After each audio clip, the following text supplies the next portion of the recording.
Morning, namaste. Thank you so much for joining. This is Dharma Yoga practice, about 90 minutes. Please, of course, practice according to your conditions. If you're familiar with the practice and the variations, I invite you to explore them. If not, otherwise, please respect, please know your limits. Remember, the practice is an offering, and how you feel is to an extent affecting everybody.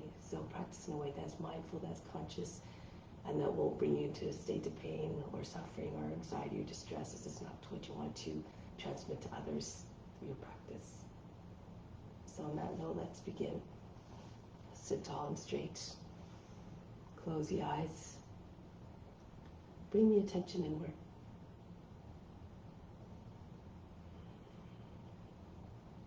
Nothing to do, nothing to seek. Everything we need is already within. Knowledge is better than practice. Meditation is better than knowledge. Renunciation of the fruits of action is better than meditation. Peace immediately follows such renunciation. These are words taken from the Bhagavad Gita, one of the sacred texts of yoga. We try to put that into practice. Renounce all the fruits. Imagine this practice as your divine obligation to all beings everywhere. Do it simply because it must be done for the benefit of all.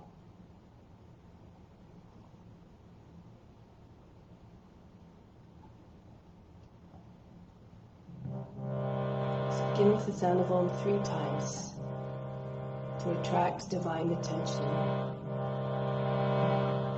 Imagine you are everywhere.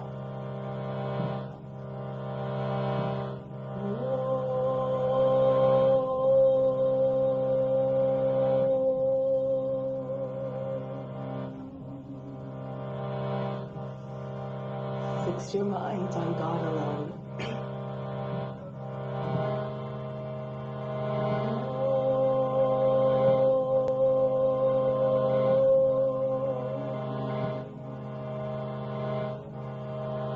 Rest your thoughts in God alone.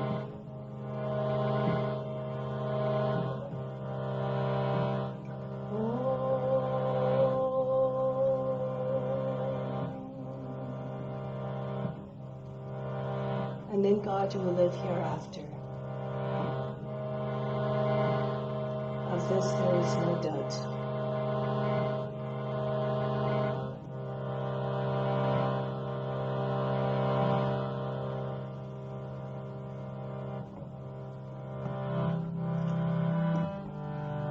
Om Namah Shivaya. I bow to the inner light.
all beings everywhere, be happy and free from suffering, and enjoy this practice through our senses. May we always have a strong desire for the knowledge that liberates us from pain and suffering. And may we cherish no ill feelings against each other. Only peace, love, joy, and compassion. Om Shanti, Shanti, Shanti.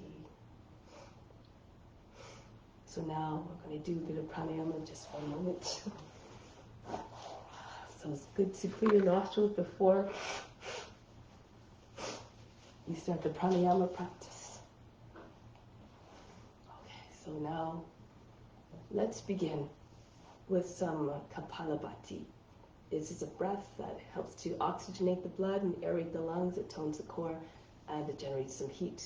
Also stimulates the Manipura chakra, the navel chakra. So as you're doing this, you just imagine you're throwing a belly button against the spine. It's like the action of hitting a drum. So release strong, strong, strong exhales. Don't worry about the inhales. They'll happen automatically as a result of the pressure built up by the exhale. Try for about one exhale for about every half second or so, half to full second. We'll try to do it together. Okay, at the end of it, we'll do a breath retention. On the breath retention, lift the chest as much as you can as you inhale, so that when you exhale and you bring your chin down on the chest, the back stays straight. You don't want to hunch the back. Keep the spine very tall and in a straight line. The tongue through the mouth goes behind the teeth, and the attention's at the third eye. For the root lock, imagine you're pinching the perineum muscles together, or lifting the whole pelvic floor up towards the navel and pushing it up towards the back wall of the body, behind the rib basket. So let's begin. Hands in Yana Mudra. This is the mudra of consciousness on the knees. You either have them turned down or up. So breathe out completely. And then when you're ready, begin.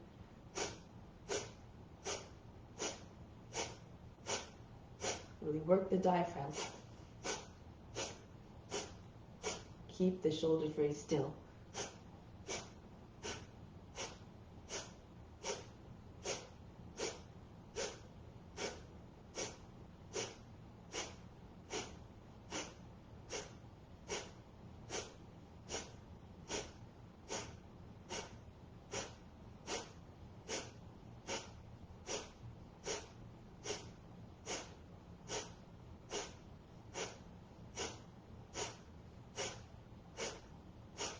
Keep going.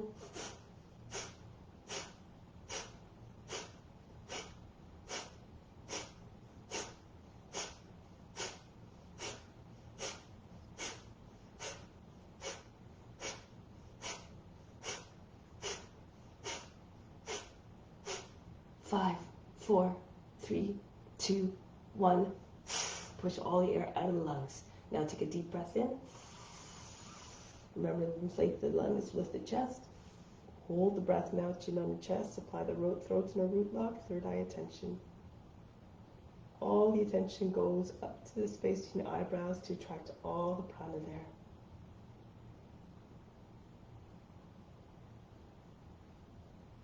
Try to keep the mind calm even though the body's experiencing tension. Be unaffected, unchanged, undisturbed like the witness who's watching it all. Slowly exhale. This should be done gradually, not like a big explosion out of the breath. The pranayama is about the control of the vital force. From the solar plexus, inhale up to the third eye. Exhale back down to the solar plexus. Again, watch the breath moving between the solar plexus and the third eye on the inhale. Exhale back down to the solar plexus. Breathe normally for a couple of cycles. If you're doing it at home, this is a good practice to do before you start practice, just to heat up the body a little bit, get the blood moving, and also try to do it for about 2 minutes per round. If you can't do it a full 2 minutes at first, just work up to it. Slow down if you need to. Okay. Let's begin again the next cycle. Inhale. Exhale, push all the air out again. And begin when you're ready. Keep the body very still. The spine shouldn't be flexing, nor the shoulders moving, nor the head.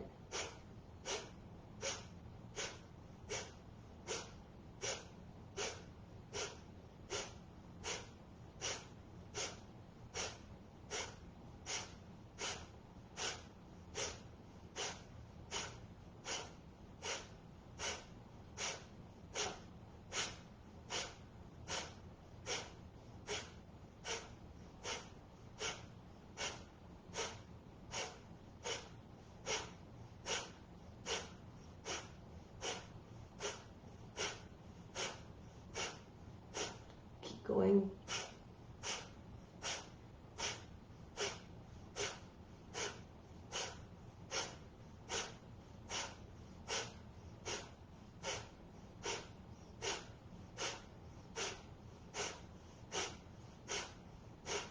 Exhale completely.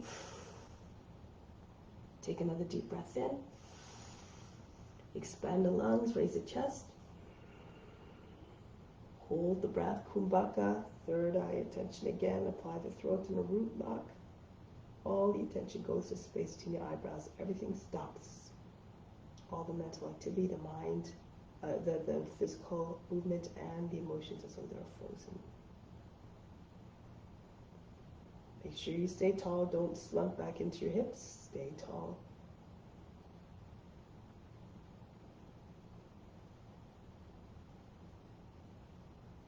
Slowly exhale, gradually again.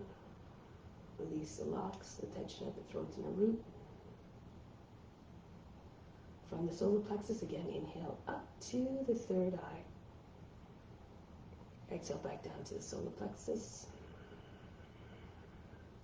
Solar plexus again to the space between your eyebrows. Exhale back down to the solar plexus. Take a moment to just observe the state of the body, the mind, and the emotions. No expectation, no judgment as to what you are observing. No attachment to the results. Now we're going to take the attention to the space between your eyebrows and chant the sound sun, S-U-N. Concentrate on the latter part of the sound. It produces the vibrations. And imagine these vibrations are strong enough to dislodge all the impurities from wherever they're residing in a body, to be brought out into the bloodstream, to be carried out of the body. The attention at the space between the eyebrows. Imagine all beings, you're doing this for all beings again. So may all those vibrations be strong enough to reach everyone. Take a deep breath in. Sun.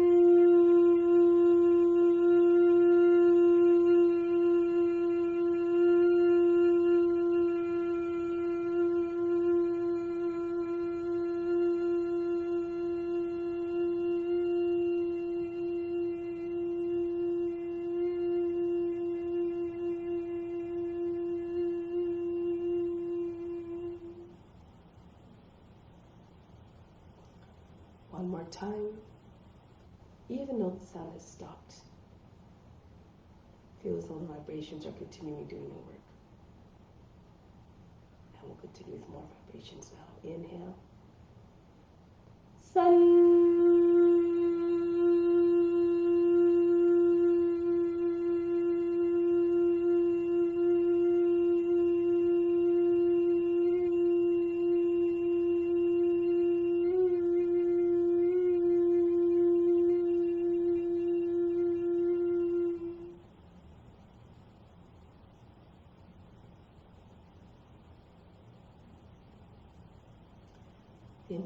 The attention goes now to the crown. Sound is sum, S-U-M. Again, concentrating on the latter part of the sound, the M part, which produces vibrations. Feel the brain shaking, the whole top of the head vibrating with that sound, and it's also the vibrations are produced as a result of the lips pressing together. This helps to promote mental sharpness and clarity. Okay, so the more mental sharpness you have, the more discernment you have. Discernment is important, of course, of just trying to sort out what the true self is. It's just trying to find the self-knowledge of what the true nature really is, which is, in fact, the same nature as God's, infinite, immutable, and eternal, and stainless. So take the attention to the crown.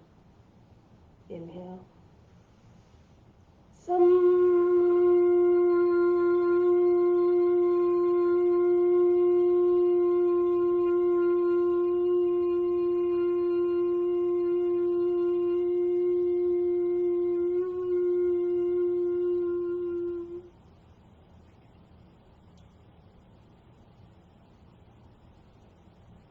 Once again, inhale.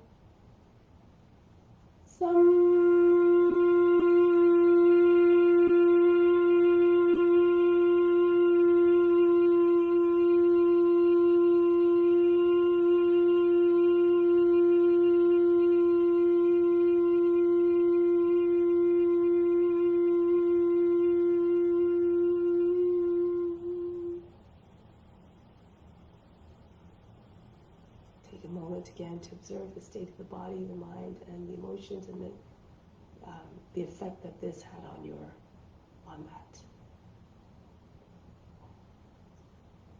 Now momentarily we'll begin the physical practice. And why it's important to know the true nature of the self is that because we are everywhere, and that infinite divine essence as within us is within all beings too. So through the practice we cultivate compassion and unconditional love towards all forms, because we see God, we see divinity in all forms.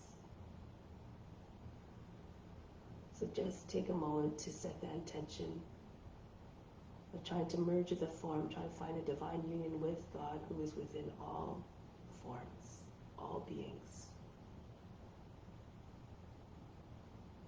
And once you imagine that form, where that form is at ease, you too may find the ease.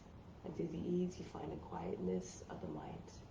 And through the quietness of the mind, that is the most conducive state for meditation and for, again, becoming the object of your meditation, which is the highest form of meditation. So we try to find that ability in all the postures eventually becomes possible. So now let's begin. So we'll start off with some warm-ups to prepare the body for the practice. Oops. Just going to adjust the camera a little bit. Okay. All right, so now let's begin with the feet 10 inches apart. Throw the arms around the body. Feel as though they're heavy ropes. Try to see all the way around you. And then feel as though the arms are dead. So to move faster. Allow the head to fly in all the directions. Feel all the joints being shaken in your upper body. And then slow it down. Bring the hands, interlace your fingers, bring them underneath the chin, and bring the elbows together. Now inhale, push the elbows all the way out to the sides, bring the head all the way back. Exhale, pull the elbows back together. Chin comes towards the chest, pressing into the fingers. Inhale again. Feel the action of the shoulder blades moving. Exhale, come back down. Feel as though the shoulder blades are the wings of the heart. Inhale. Open them up. Exhale, close them back in. Inhale. Allow the back of the head to rest between the shoulder blades. Exhale. Stretch the back of the neck. Upper back expands. Inhale. Exhale. And one more. Inhale. And exhale. Release the arms. Stand to the left foot in front of your leg for balance, and right arm swings. You can form a fist with your hand. You can turn the body as well to help the shoulder joint if it's a little bit tight or you have any shoulder issues. Or you can support with your left hand. And then go forward.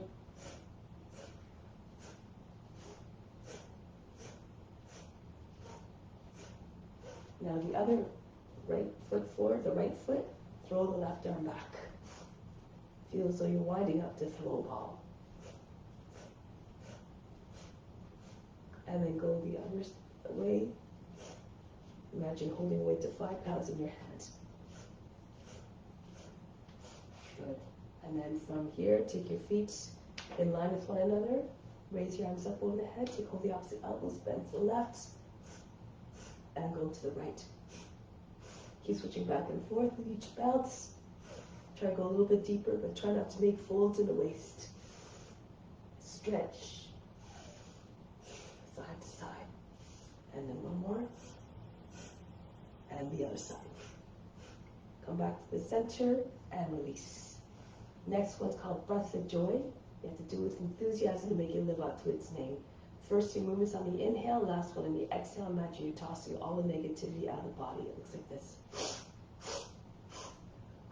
Do it with me now. Allow the belly to hit the thighs. You bend your knees as you're going down.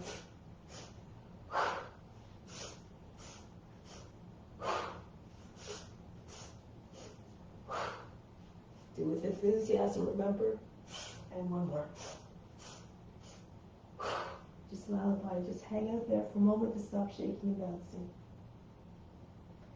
And then roll your way up. So remember, the practice is an offering to the guru that is within. So you try to make it so that it's pleasing to the guru to watch. So next one, shake the hands. Move the fingers very, very rapidly, like you have no control over the hands are moving all by themselves. Like you're drying your hands, shake the water off your hands. You can go up and down now. Like the wings of a hummingbird moving so fast you can't even see them moving out like a blur. Now bring your arms out to the side. You can bring your left hand on the wall if you like, or a chair if you like, and then swing the right leg back and forth. Make the leg look like a pendulum that's swinging out of control. Try to get your knee to the shoulder, the toes to the back of the head.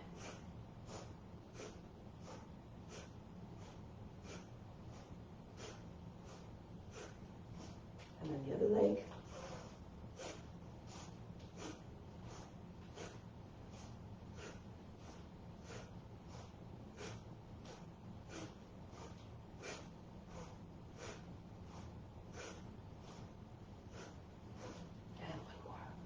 And then release. Bring the feet together, the arms by sides of the body. Big inhale to come up. Inhale, lift off your heels. Lift the arms up over the head. Exhale back down. Control the movement so you don't fall heavily on your heels. Inhale, come up. Push into reach your toes. Rise up tall. Exhale, come back down. Always in a controlled manner, graceful movements. Inhale. Come all the way up. Push in through your toes. Exhale up. Come back down. And again. Inhale, rise up. Exhale, come down. And one more. Inhale, come up. Hold the position. Interlace the fingers. Press the heels, palms up towards the sky. Get very tall. And then lower down. Slowly lower the heels. Bring chin back onto the chest in a gesture of humility. Stay in this humble mindset throughout the practice. Renounce all the fruits you remember. And try to keep this intention fixed as you move through the practice. Every posture and offering. And so come to the front of the mat, Surya Namaskara. Hands to the heart center. So imagine we're all together physically, moving like a school of fish, all together and stay in the collective mind. Raise your arms up over the head, arch back. Fold forward, bend your knees if you need to bring your hands flat on the ground, the chest on the thighs. Right foot back, lower down your knee, drop down to the seat. Come into the high plank, bring the knees down, the seat all the way back behind the heels. Glide forward, brush your nose to the ground as you come forward. Pull your body right through between the arms, take the head back. 2 more times, take the seats back, glide forward smoothly, tug at the floor of the arms so you can propel yourself forward with more power and ease. 1 more time, the seat all the way back, come forward. Make like a snake creeping through the grass and then uncoiling. Adho Mukha Sivanasana, lift the seat, allow the head to fall down below the arms. Touch the head to the ground if you can. Next, right foot forward. If that's difficult, you can lower the back knee down first. Use the right foot to push the foot forward if it doesn't make it all the way forward between the hands. And then the feet together, chest on the thighs, head down.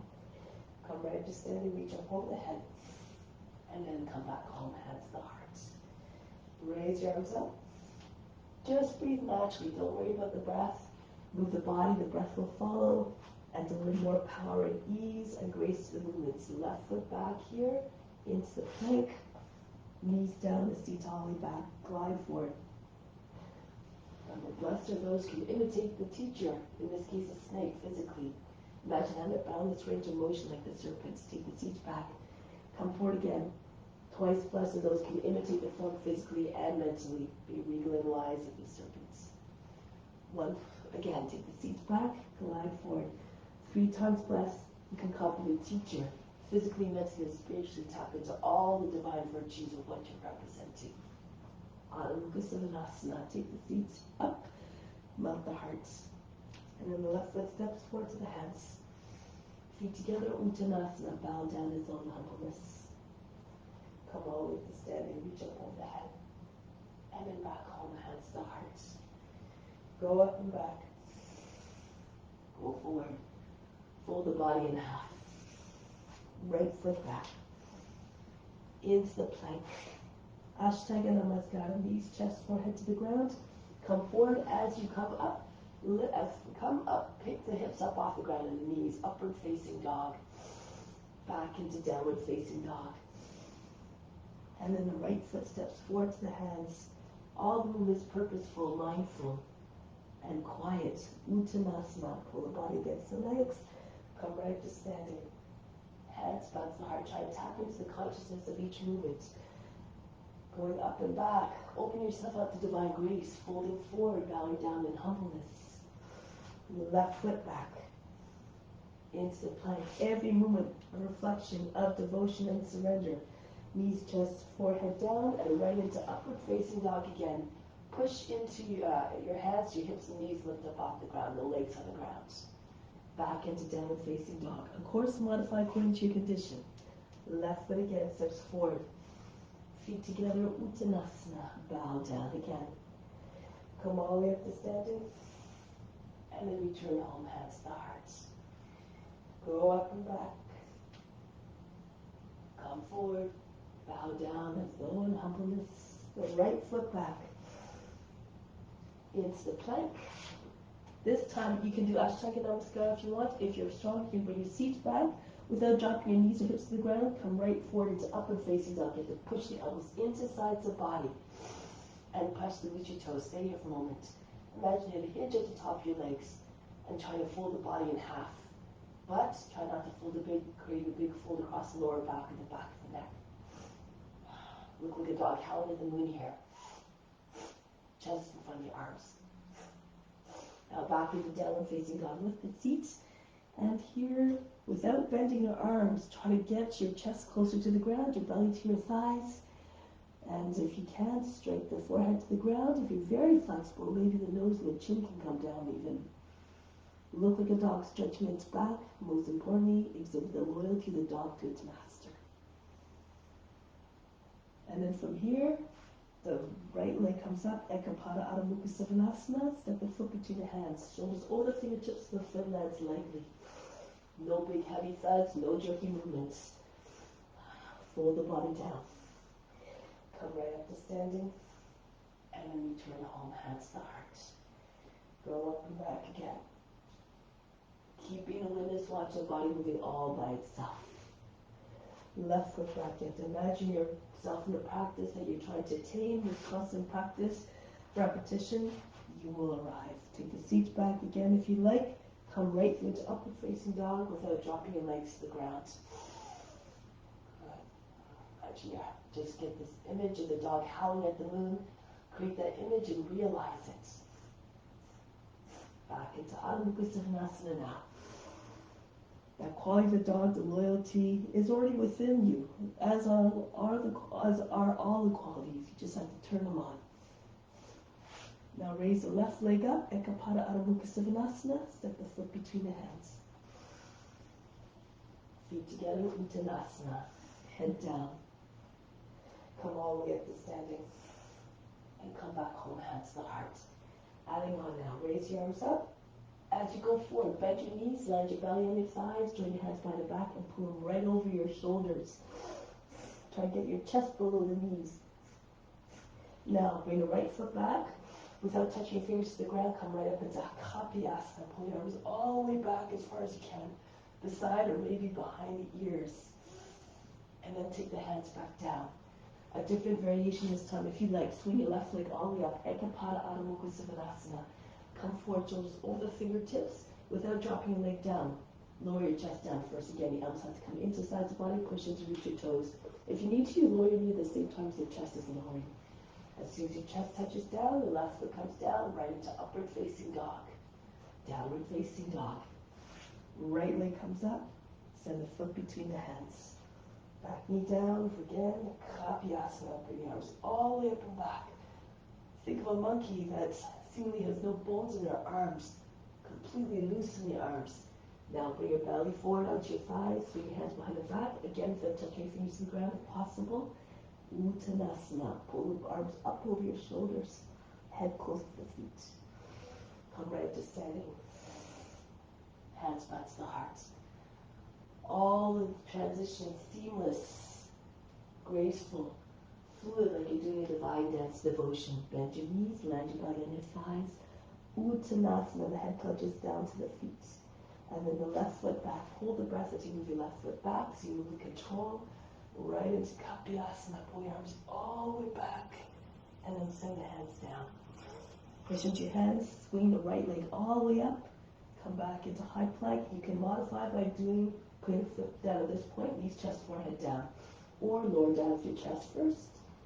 And right through to upward facing dog.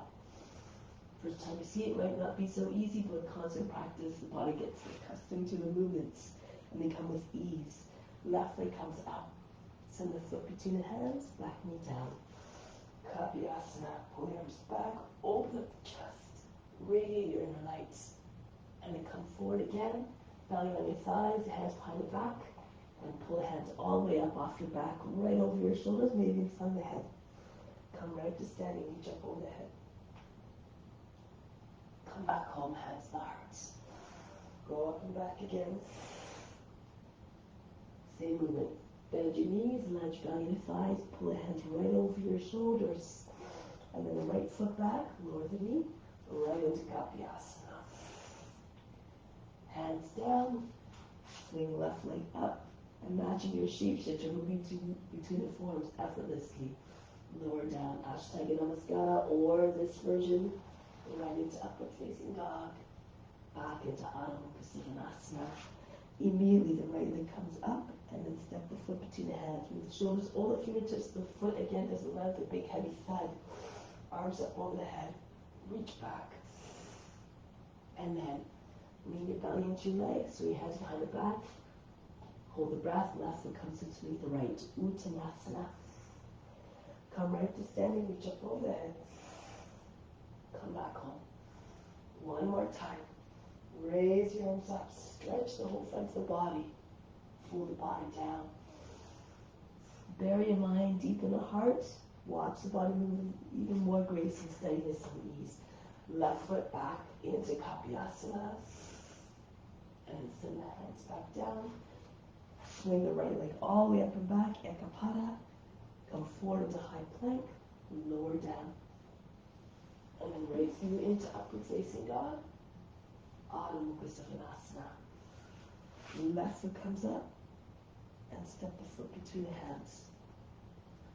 Backing down, flatten out the toes, raise your arms up, keep visualizing the body moving with grace, with power.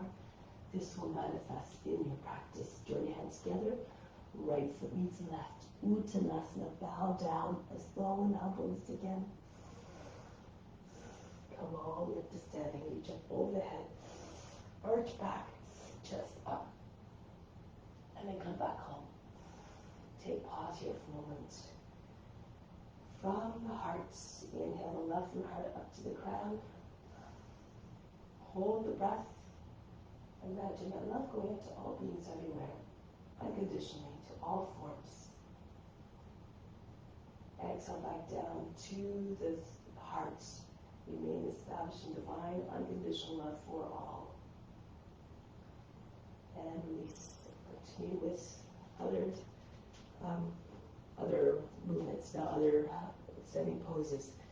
Start off with ballet pose, standing on the left foot, anchor down to the left foot. Take hold of the inside of the right heel, thumb behind the heel. If you're having trouble balancing, you can either place your left hand on the wall or stand right against the wall. Now, try to keep your toes and fingers in the same line. It might look like a letter T, or more flexible, the letter Y. Lean a little bit to the left, flex the foot a little bit, and embody the grace and poise of a dancer. You can look up if you find the balance. Good, be very flexible. You can do another variation. Bend your knee, take hold of the outside of the foot, and push the foot right up. Your knees against the shoulder.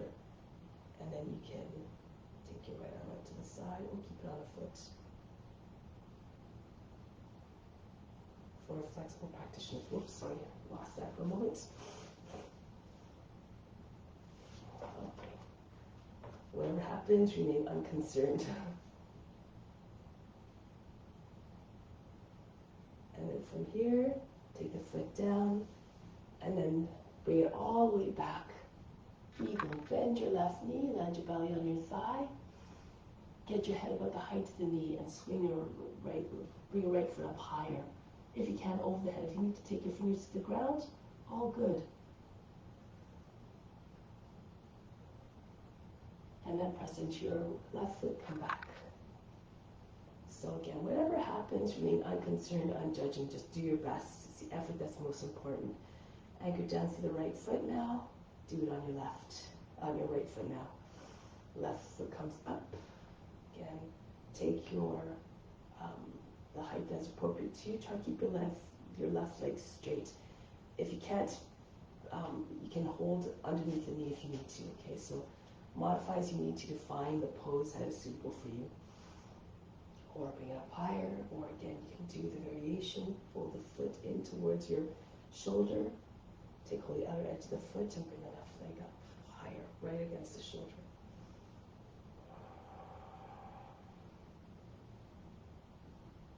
Wherever you are is perfect, as long as you're trying your best and offering it up. Now, depending where you are, release the foot. Without touching your foot to the ground, if possible, come down and glide like an eagle. Imagine you're soaring from a great height. Sometimes it's a good thing to try to string some poses together to practice your coordination, moving to the forms of grace and ease. Every day it changes, remain unaffected, undisturbed, unjudging. So you can get your left foot up higher, and then come back. Alright, so now let's move to the back end for that. Left foot steps forward, right fingertips come down. Try to have at least 14 or 16 inches in front of the foot so we can open up the hip more, and this helps also with balance. If you find that you can't open up completely, then you can either take a block underneath your hand. Dharma doesn't really like, he says you should try to do it without the props if possible. But if you really need it, you can. Or if you need to still challenge, you can do it on your knee from here. So you can always find a variation that works. Open up a little bit more if you can. Look up. Shoulders and hips in line, one on top of the other. Now bring the right hand down, and then turn forward, belly over the thigh. Bring the left hand to the outside of the foot, the index finger along the heel. Try to get the right leg up higher. And then see if you can get your right hand to come in a little bit closer. Maybe even right on the foot eventually. So you have to bend your knee a little bit, your left knee, get your belly resting against your thigh. Gaze just beyond the toes. Just keep trying to find a balance. Now bring your hands down. This is an option. you can see you can lift your left heel up and press it back down. You have to push into your hands as you lift your heel up. Okay, if you want, you can even see if you can float up. Press into your hands, hold the breath, and see if you can lift up.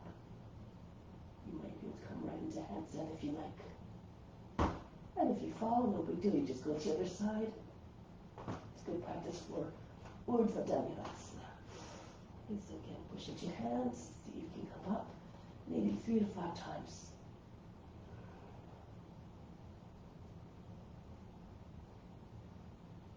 And then come back down. All right. I like to do this at the beginning of practice while you still have energy. So the right foot forward, bring your right hand down. Again, 14 or 16 inches in front of your right foot. Raise the left leg up higher. Take your time to come into the pose. Find the pose and then find the stillness. Try not to fidget too much. All the movements subtle.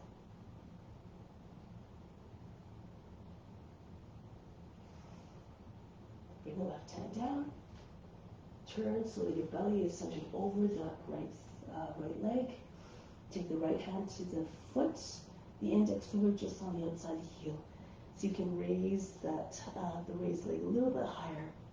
In the same way as the foot eventually, you have to gaze beyond the toes. Your hip has to be right over the heel so you find a balance.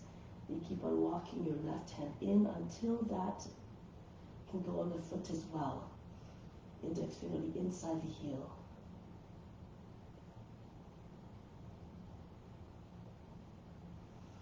And if you like, bring hands down. Try not to have your hands too far in front. Sometimes it happens as you jump, but keep moving your foot so that the toes are roughly in line with your wrist. You don't have to, you'll eventually use your core to come up. Okay, so you don't have to jump as much. So again, you can just push into your hands and lift the heel and come up and down, or keep lifting up through the hips, push into your hands and see if you can come up. Hover a little if you can. If you want, you can try to bring your right leg up to meet the left. For those who have a handstand practice.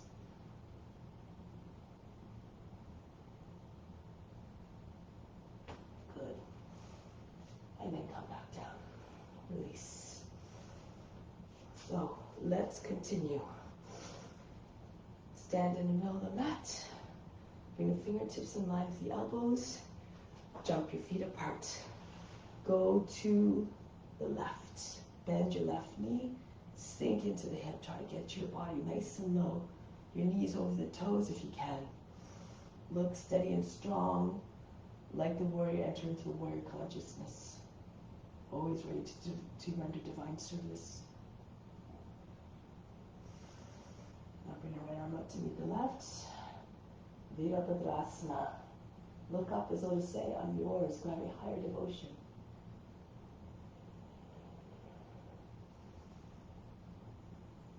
And now from here, bring the knee down, flatten out the toes. Rock your shoulders back and forth. Get your seat all the way forward. Kapiyasana again and again. Think of the monkey swinging from tree to tree. As though they had no bones in their arms, completely loose. Lift up your chest. Be very flexible with your shoulders. You can bend your hands down. Your wrists are right just underneath your ears. So you can bring your foot up. You might be able to find your foot. You have to keep your seat all the way forward towards the front heel so you don't lose your balance. Other option is you just take your hands on either side of the body. If your hips are low enough, you can get your fingers down. Thumb to the back of the knee, other fingers wrapping around the outside of the knee, and then you can guide the foot to the head more easily. If it doesn't come to the head, again, don't worry, just keep trying.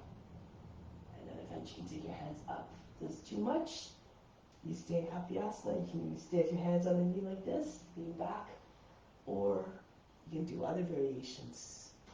Slide your right hand to the foot. And then you can even bring the foot up. Press against the inside of the right arm. Arms extended, or put the foot closer to the shoulder. Lock your fingers together. Lift your wrist, turn it away. Swan. Eventually you want to push the foot away from the shoulder as well.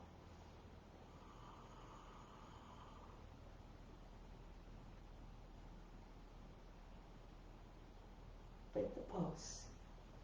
Bring the foot down, From here, walk the left foot out a little bit, and then from here, bring the foot back. So you can start off with Sukha Trikonasana.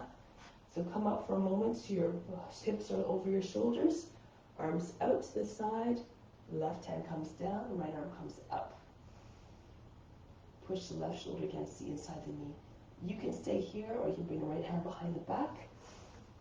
If you can, left shoulder moves down just underneath the line of the knee. Take your left arm behind your leg, and then grab your right wrist if you can. Push the right shoulder back. Straighten out the right arm. Pull back. And from here, lean forward, your knees over the toes, and then lift the back knee up. Paschimottanasana. It's too much, keep your knee on the ground.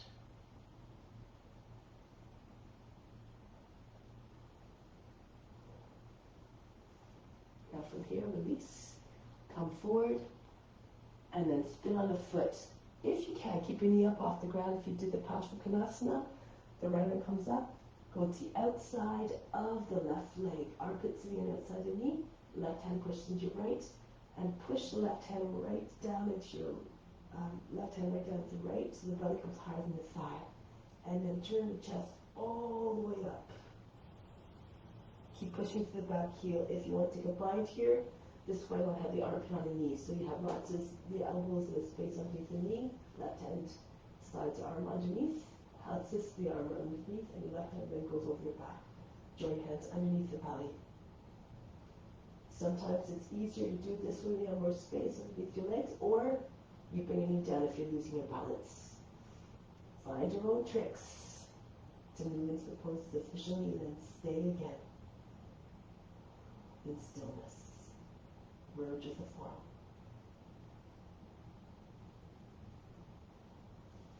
Break the pose. From here, lizard. I'm going to do it this way. Walk your left foot out to the edge of the mat, and then from here, push back and forth with your back heel. Try and get your hips to sync with each pass. Push back one more time to the right heel, and then just drop your knee down. If your hips are low enough, fall onto your right arm, and then roll back to your left. You want to make sure your knee's not falling out to the side, nor this is happening either. You want to have your shin in a straight line, vertical line, close to the shoulder. You're very flexible. If your hips are anchored down, the rest of the body will follow. The pelvis, the belly, eventually the chest and the chin. If your hips are too far away from the ground, stay on your hands, but just keep sinking your hips down like they're heavy, made of lead. Eventually, your hips will come down more and more. It should feel like a cobra pose. And then you can keep telescope your chest forward and the more the body lengthens, the more the body approaches the ground. Once you know the variation, go ahead. You can take a bind, left arm underneath the leg from the outside, and then join your hands over your back, your left shoulder on your left foot.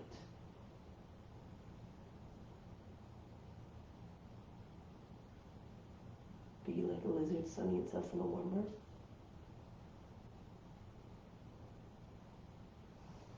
And then break the pose, come back. Lift the hip back over the knee, and then lift the toes up.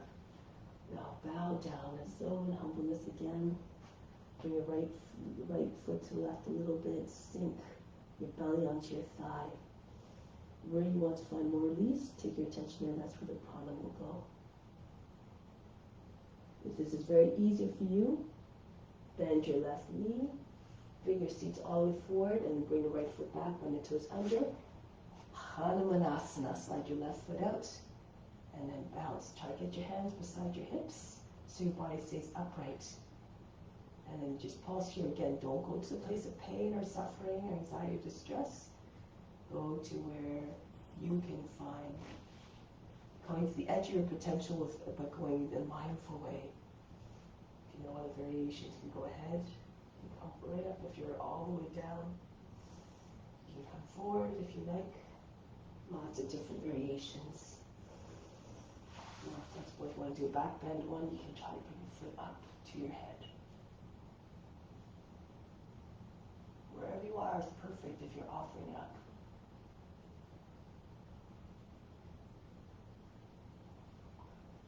Now break the pose.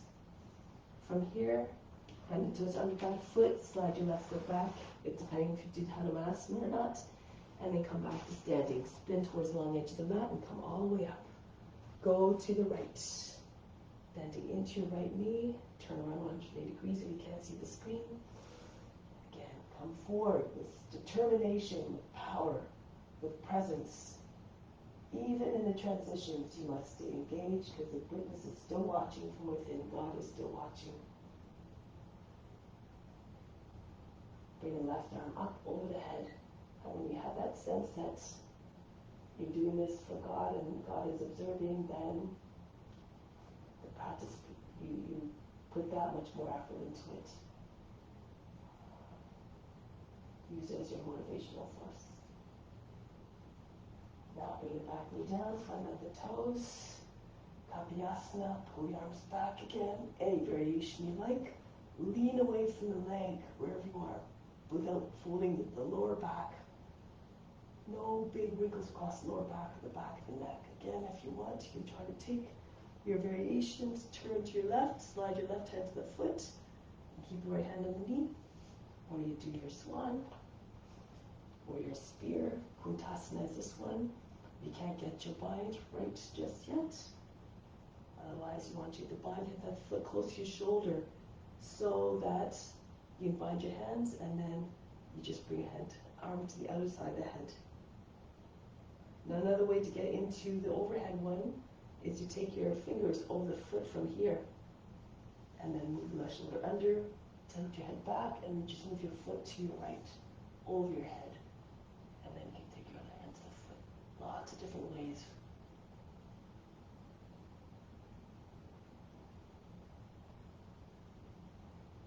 Explore the possibilities.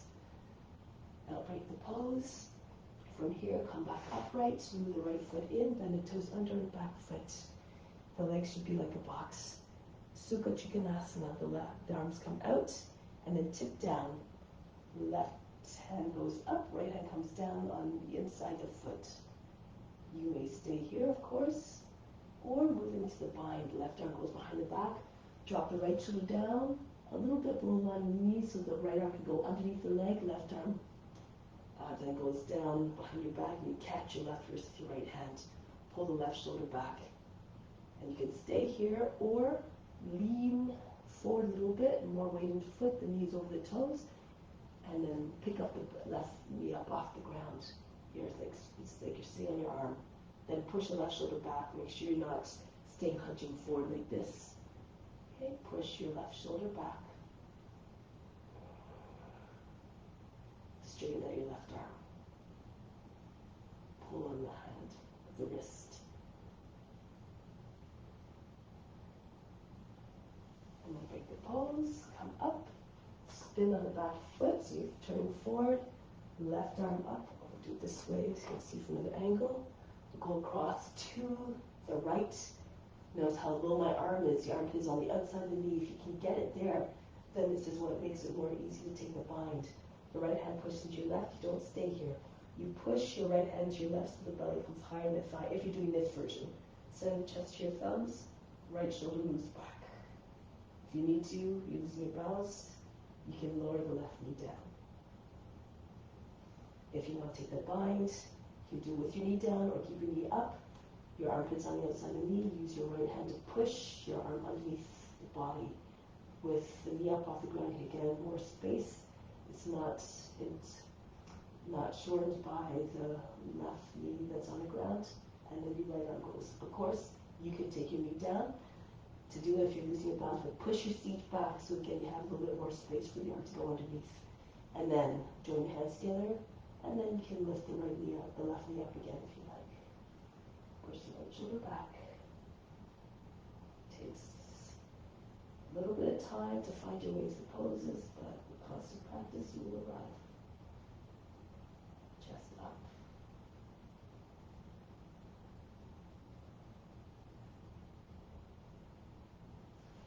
Break the pose, bring the hands back down to the ground. And then from here, move the right foot out to the edge of the mat. Scooch back and forth. Try to get your left foot to go back a little bit more. You want to have your heel down on the ground, your shin vertical again. So you should have the knee in front and your left heel, your right heel lifted. And then from here, push one more time back through the left heel. Lower the knee down. If your hips are low enough, fall on your left forearm. Roll back to the right so both sides of your hips are equally down. And keep telescoping your chest forward out of the hips. Lengthen. And then think, imagine your hips are made of lead. Perhaps the rest of the body will want to come down as well. If you want to take a bind, you can go ahead. If you need to modify, just stay on your hands. Keep trying to drop your hips towards the ground. Merge as a form now. Be like a lizard who's always just seemingly unbothered, unrushed, just enjoying the sunshine.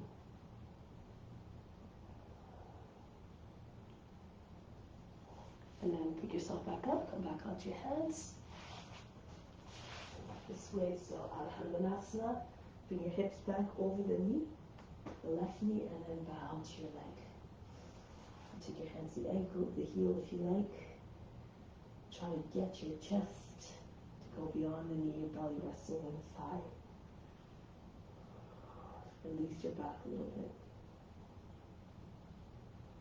And then if this is too easy, bend your right knee, bring your feet forward, bend toes under on the right foot, and start to slide the right foot forward. Hanumanasana. And then try to get your shoulders in line with your hips. Okay, so even if you don't come all the way down, just try to keep yourself upright. If you're all the way down, again, do your variations as you like. Fold forward if you like. Reach and twist. This is a nice one as well. Or you can sit up. Again, wherever you are, perfect. Offer up the pose.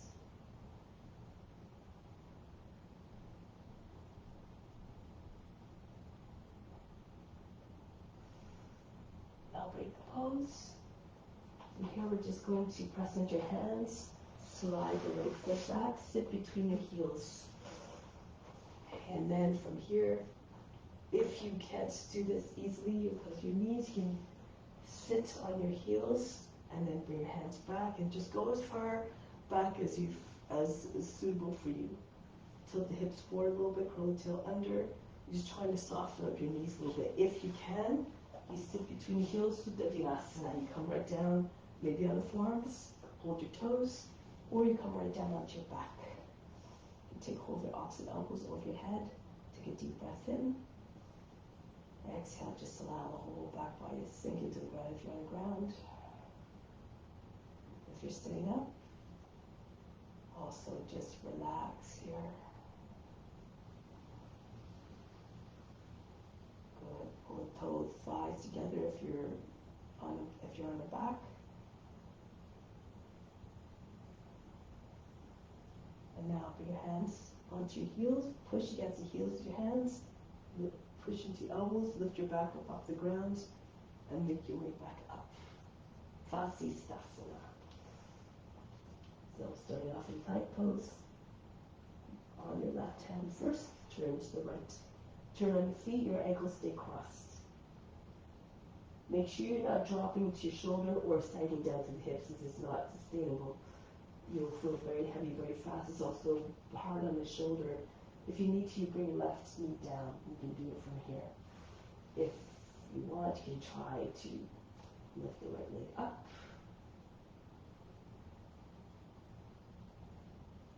And then come to the other side. Going into plank first. Go on the right hand. Spin towards the left. Arms in one line. Feet to the head, one line. Again. You can see if you lift your left leg up, look like a starfish. Stay strong through the right arm. Push into your hand. The hand should be a little bit in front of the shoulder so you have more force. And then come back down. Grab the plank, lower down the knees. Okay, so next Next level, if you want, you can try to come into wild thing. You can see if you can lift your foot up off the ground to start. And if you're good at that, you want to go into the full pose, taking your foot, you can. So just demonstrate quickly. You come into plank. I like to actually move into downward facing dog first. Move your left hand towards the right. You spin towards the right, and you can slide the right toes back. You keep spinning on your foot, so it's a nice fluid movement. Notice how my toes are the same line as the leg. It's not turned all the way, like it's no more than 30 to 45 degrees. Toes on the same line as the leg. Push your hips all the way up. Your pelvis has to be up, as though you're trying to get your knee over the foot. Try not to bend your left leg, and then see if you can take your right foot up. Maybe you can catch the knee. Maybe you can catch the foot. Go ahead now. If you want, you can also just go into Urdhva. If you slide your foot back, you just spin on the hands. If you have the shoulder mobility, you can move right into Urdhva. On your left hand, left foot first, go ahead.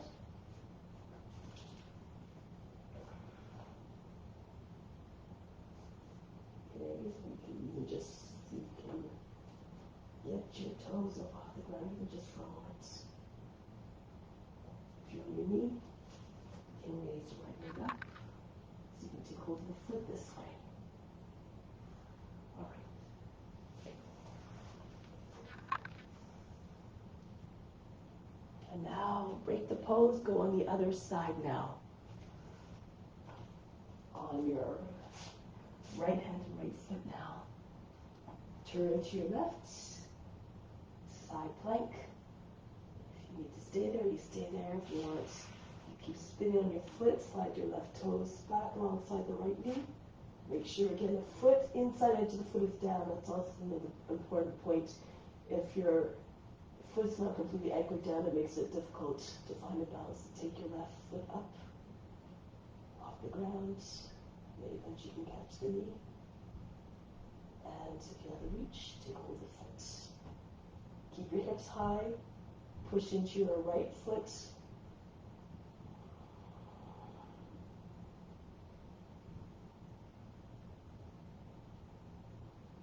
Break the pose. Come back into downward facing dog.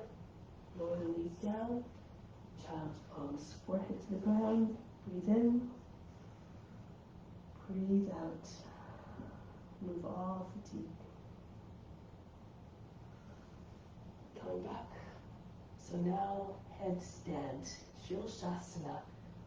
If you have a headstand practice, go ahead. You don't have to wait for me. Go ahead. Once you find the steadiness, you can close your eyes and leave the body alone. Try to meditate in the pose, bring your mind into stillness. If you need some help, there's some options here. You can, for instance, if you're very uncomfortable with your feet leaving the ground, you keep your forehead on the ground, your arms beside your body, and you just lift your seat up. Try to get your hips over your knees. And if you feel too much pressure on the back of the neck or the back of the head, you can just move your head forward a little bit. If you want, you can bring your hands down on either side of the knees. Take your hands out further beyond the edge of the mat. Stay on your fingertips. And then lift your seat up. And then walk your feet towards your hands. And see if you can lift your heels up. Okay. And then you can see if you can take one leg back. Flex your foot. And then see if you can again. Push off, release your toes. Push into your fingertips. Hold your breath so you can pull your toes away. If this is a little bit, you need something a little bit in between, you can bring your hands a little bit closer in. So roughly a little bit just past your shoulders, and just get your seat up high enough so that they're over the shoulders, and then you can just press just some of the knees against your elbows, and then maybe take your toes up off the ground. Okay, so lift your palms. If you can also use your hands flat on the ground, which is what some people prefer as well. That's okay too. Eventually you can try and get your feet up higher, right against your seat, and then your knees end up on the upper arms.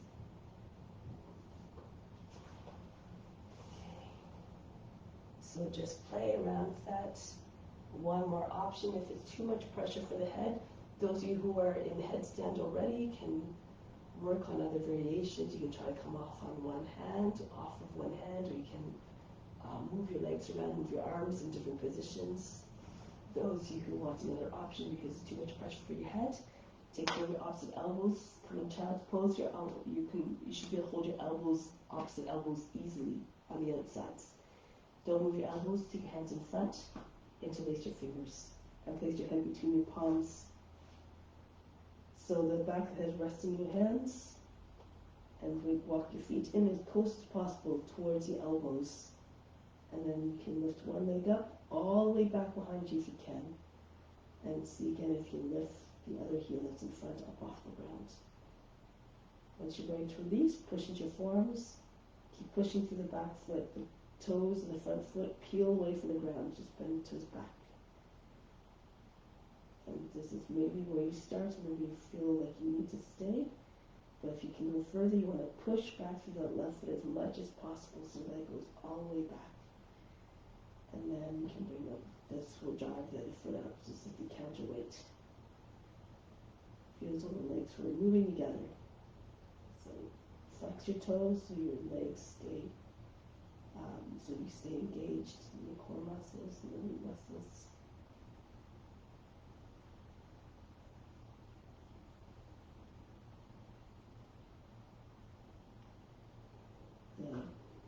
With time, you find a balance.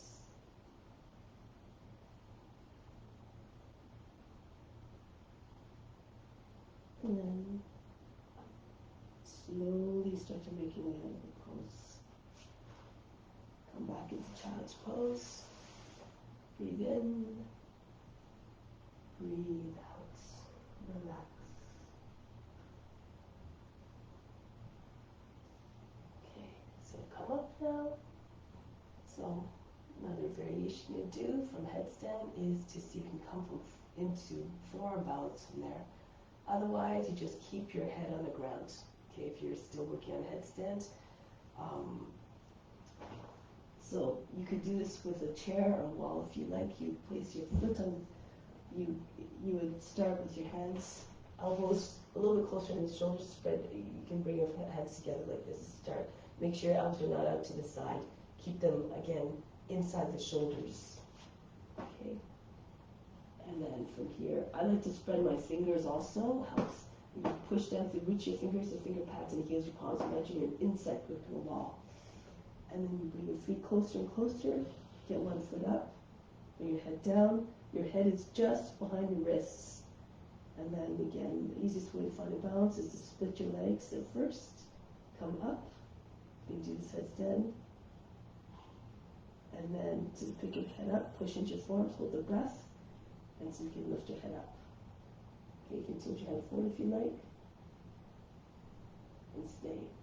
So to press into your arms and really push into your fingers and the base of the fingers, the roots of fingers and the finger pads and heels of your palms. Okay, if you're more proficient, you keep on doing it, like you're doing push-ups.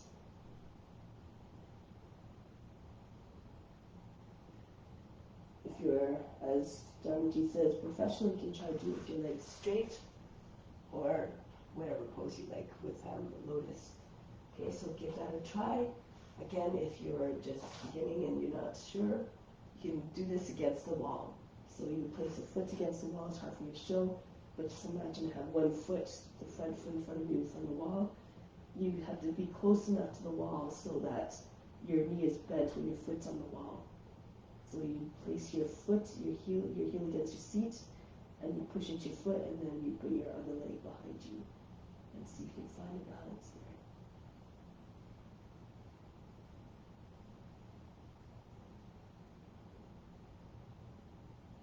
And then coming back down. Break the pose, relax, breathe in, breathe out. Now coming into shoulder stand. Advanced practitioners, you can do it from downward facing dog if you like. I'll just demonstrate that quickly. Make sure you have no neck issues. Okay, or so you bleed your forehead. your forehead down on the ground, and you push into your hands, and you want to make sure your neck should be flexible. Okay, so you come forward, walk your feet towards your hands, and then hold your breath, and then you bring your hands on the back, and you come all the way up from here. That's the entry, the front entry. Otherwise, you just come to the front of the mat. So know your limits as well. Know your abilities. That when you don't have the neck flexibility, if you have any neck injuries or glaucoma or anything, then skip that one. Okay, so you come here, top of the mat, and then you just roll back. So if you come up, you bring your hands to your seat. You can do even a few rolls if you need to get the motion of getting your feet up high enough. If you come up high enough, you bring your hands to your back to keep your seat up, and then you bring your knees down towards your shoulders. To come into shoulder stand, move your hands behind your back, pull your arms all the way back behind your body, wrists together so that your elbows come close together, bring your hands on your back. And then seat is over the chin, bring one leg up, the leading leg tries to touch the ceiling, and then the other foot comes up to fall. Push your hips forward. You should have a straight line from the chin to the toes. If you need to modify, if your elbows are all the way behind your back, you keep your legs at an angle, or you can keep your knees near your shoulders. A baby plow. Wherever you are again is perfect if you can find the stillness and find the ability to meditate in a pose. If you have a lotus, a full lotus, then do it now. Helps to make the mind even more one-pointed. Those doing lotus also ensure that your knees are higher than the hips. Push into your thighs. You can keep your hands on your back, but just pushing your thighs, push your hips forward, get your knees up high as you can, and then place your hands back on your back if you need to.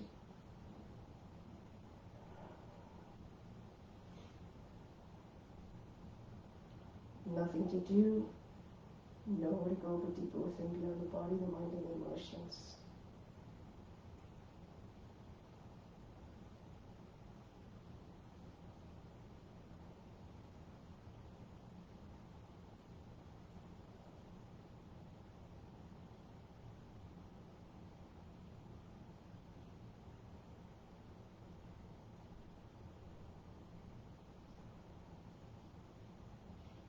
Here, without losing your attention, keep your attention to the space between the eyebrows. If you have a lotus, you can do Pindasana, bring your thighs against your body. If you know how to take the bind, you can go ahead to wrap your arms around the outside of your body and join your hands underneath your seat. The legs are right against your chest. Your lotus is right against your chest. If you don't have a lotus, you come back into plow. You can also go into Karnapidasana. If your feet are on the ground, you can bring your hands behind your back and drop your knees down if you like, just on either side of the head, your thighs against your belly. Ensure you can still breathe freely. Again, bring the mind into a quiet state. Become one with all beings, one with God.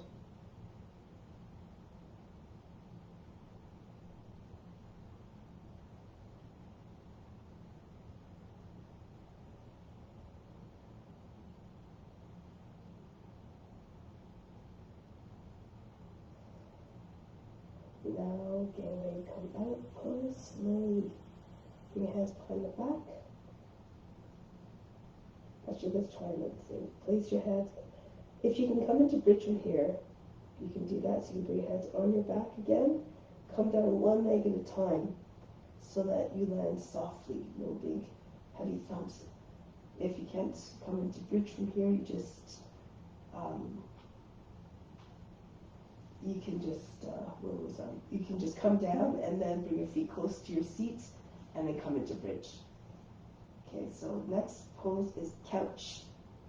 Lift the heels and then start to walk forward on your shoulders and elbows, waddle forward until you can get your heels underneath your seat and you can hold your ankles easily. Okay, your elbows are beside the heels in order to be able to take the ankles. And then push into your elbows, lift your back up off the ground, your upper back, and bring your chin into your chest, and keep holding onto your ankles as you tilt your knees forward, just like that. The heels are underneath the seat, and bring the head all the way back, rest on the top of the head. You can keep holding onto your ankles, or take hold of your elbows over your head. If this is too much, you just do bridge pose. Okay, so you place your hands underneath your seat, extend your legs, lift your chest, and the top head comes down.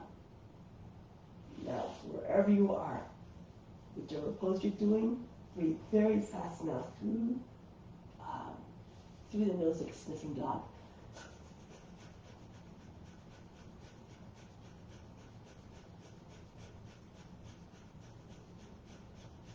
Use your normal breathing.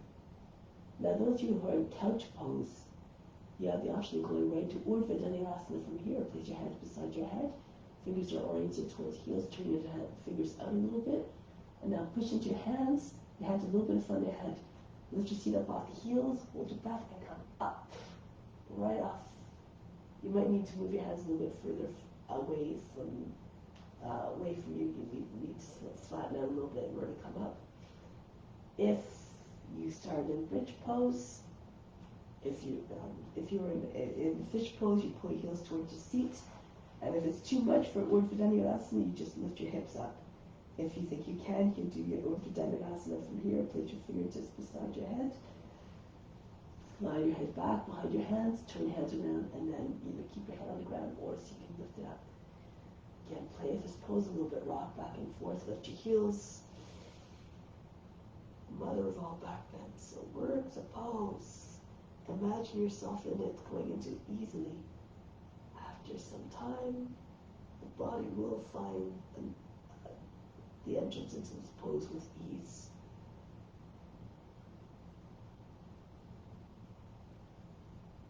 And now, come back down, rest. On your back. Breathe in. Breathe out all fatigue. Good. Okay, so now from here, bring your arms up over the head. Come to seated position. So extend your left leg. The right leg goes out and just wave your right leg back and forth. And push your knee back behind your body a little bit, or maybe a lot, depending on your flexibility. Try to get your knee all the way to the ground behind you, or imagine you're trying to get your knee to the ground behind you. And then bring your right arm in front of the back of the leg, and push into the back of the knee, and keep pushing your knee back. Okay, so you have a lot of pressure on the back of the knee with the back of the arm. Now from here you can bring your foot down closer, pull your left foot on top, flex your feet, lock the feet together, push into your hands, so you can lift your base up off the ground. If you can either move forward, tilt forward so your chest is above the ground, push your feet out to the side. Okay, so you can do that one, or just hang your leg over the arm, close to the shoulder. This one's a little bit more difficult. Plant your hands down, your hands should be in front of your seat, your fingers in line with your knees. Lift your seat up, hold your breath, and see if you can get your left leg up. And back down. Now from here, actually we should do this one first, compass pose. Just bring your right hand beside your body, turn your fingers away. If you have the flexibility, you can lift your heel up and try to get your leg behind. Use the back of the shoulder, push your leg behind your body a little bit more. If you can take hold of the foot from the outside. Reach across from the foot, and then make sure you're not hunching down like this. Open it up instead. Push your left shoulder back, and take all the wrinkles out of the right side of the body. Those who have the flexibility, tuck your chin in, pull the foot towards, you have to push again with the back of the shoulder into the back of the leg, pull the foot to the left, and you might be able to get your foot behind the head. Now, it might be easier to do this on your back, so you can come down onto your back, bring your left knee in, and So if you're about to go, keep your left arm in front of the back of the knee, and then lift your head, push your foot back a little bit, keep your back up off, lift your shoulders up, but push your foot behind your head if you can. Pull it to your left. You might be able to get your left leg behind your right leg behind your head. You want to keep on moving, keep your left knee close. So less when we have less limbs flying around, the easier it is to maybe get the control to keep yourself compact, to get yourself into the form. Eventually, though, you can extend your left leg out.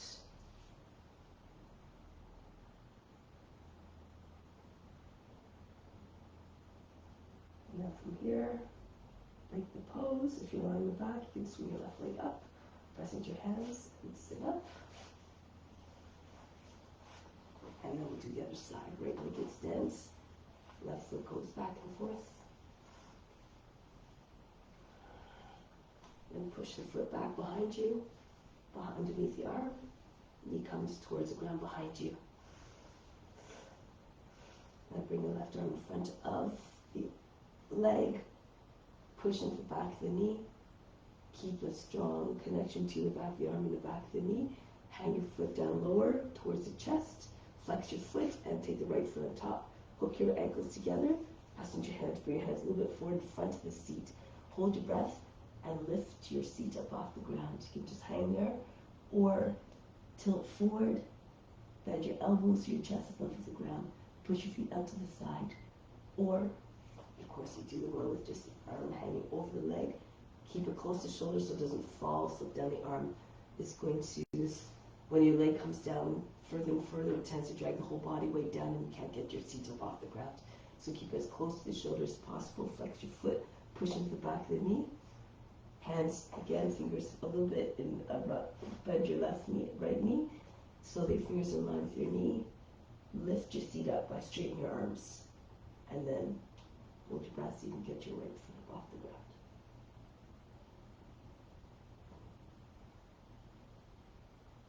Not important, as Dharmaji says, we can't get up. Just keep trying. Your left hand right beside your hip now. You can see if you can take your right heel to your hand to your heel and then push your foot up. You can use a strap, you can use a strap, or you can take the other edge of the foot from the front, reach across the front. Move your hand a little bit back behind your seat, so as to prevent yourself from rounding your back and hunching forward. Keep your chest open. Push with the back of the shoulder.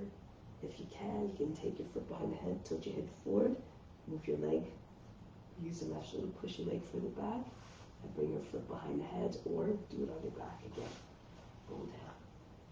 Bring the right knee in, get the left arm, keep pushing the back of the knee, and then try to get your knee close to the ear. So when you bring your back up off the ground, your head up, your foot doesn't have far to go to get behind your head. You pull it to the right, and then you can bring your foot behind the head. And then once you have the foot behind the head, you can, if you like, extend your right leg.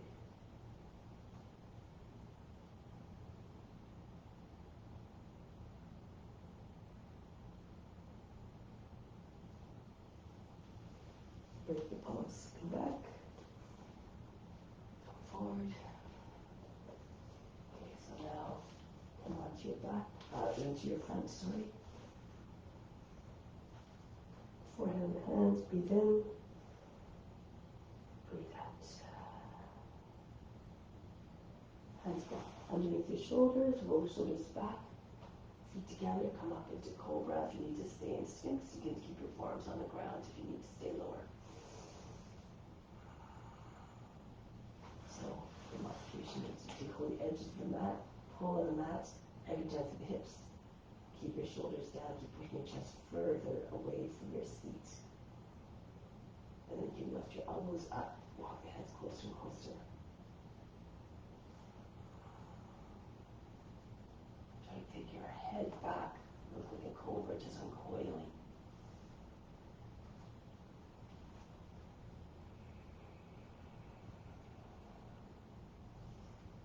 If you want to try King Cobra, more flexible, your head's right in front of your hips. Press into your fingertips. This is 10 points of pressure. Help you get higher. Open up your legs. Bend your knees. Imagine you're squeezing socks on your knees. Point your toes.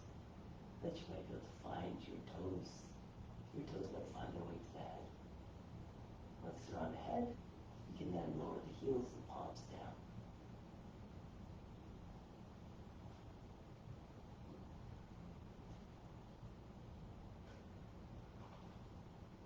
Lower down. Relax. Breathe in. Breathe out.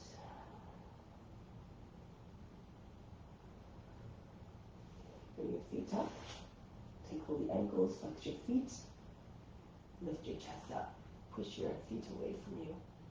If you can't pull on the feet, try to get your thighs up off the ground in bow pose. If you know other variations, go ahead if you want to do the overhead one. The full pose you can. Otherwise, you just stay where you need to. Look up, maybe at some point you'll see your feet, your toes. Pull on the legs, get higher and higher. Try not to have your feet too far apart.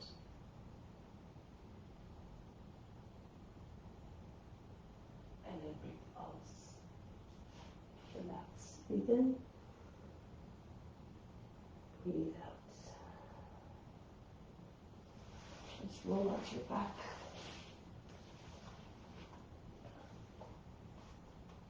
Come up seated. From here, just keep your legs straight. Push out to the heels, left hand to the outside of the right shin, right hand behind the back, right against the back, don't lean back. Keep your back straight. Inhale, push your lower back up and in. Turn to the right as you're doing this. Push into your left hand into your right thigh. Did I say turn to your left or turn to the right? If I said turn to the left. Turn to the right. Try to get your chin over the back shoulders, not just the eyes that turn. You feel the rotation starting at the base, the hips, all the way up through the back, the spine. Keep your heels together. Make sure one's not leading in front of the other.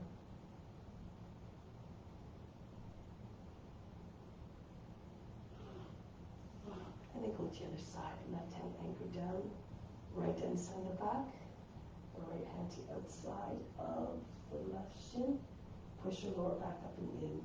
Make sure you don't lose your neck. And then turn to your left, rib bracket. Keep your body telescoping out of the hips with each inhale.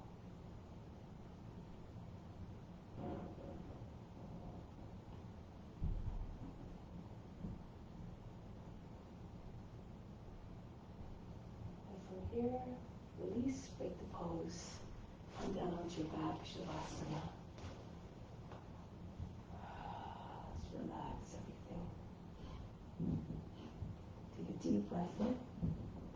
Exhale, imagine you went unconscious. Feel all the muscles instantly relaxing, so they just dissolved.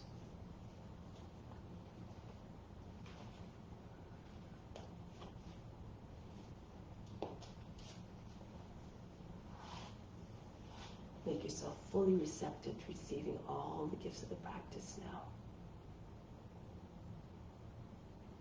By surrendering physically, mentally,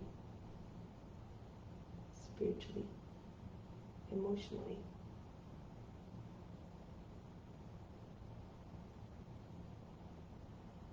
Physical surrender allows you to let go of all the tension, so you're not withholding any blockages, or you don't create any blockages that could inadvertently not allow everything to come in more easily.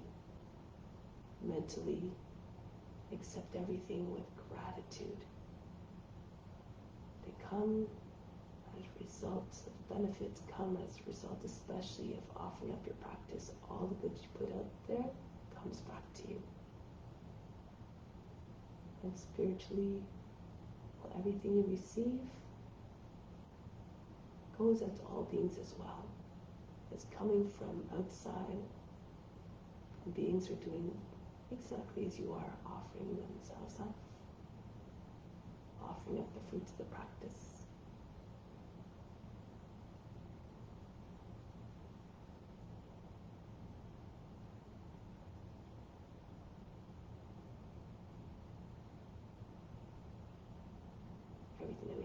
meant to be shared.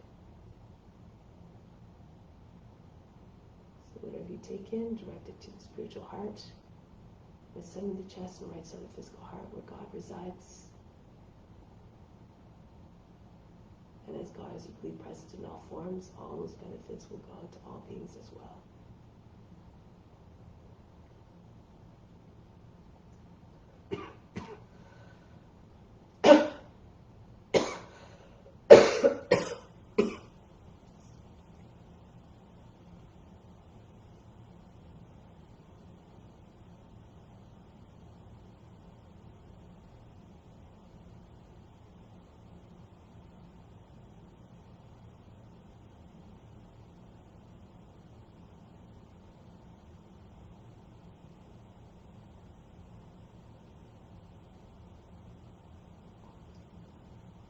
Keep that intention of remaining in service to all beings, even when you go back to your day-to-day life and all your interactions.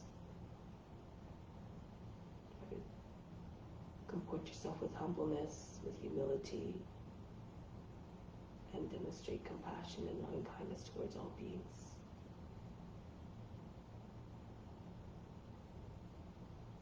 So with that intention firmly anchored in the mind and hearts, come back to seated position. The first rule, the first ethical rule of yama is ahimsa. Comporting yourself in a way that doesn't bring about pain and suffering to others. And through that, we find ourselves in a more conducive state to just welcoming in all the benefits, all the good circumstances, all the good karma. So it's do good, be good. Always try to do better, be better. Always do your best and be your best. Let's close with Om Shanti, Shanti, Shanti. Instill the peace within, send out to all beings everywhere.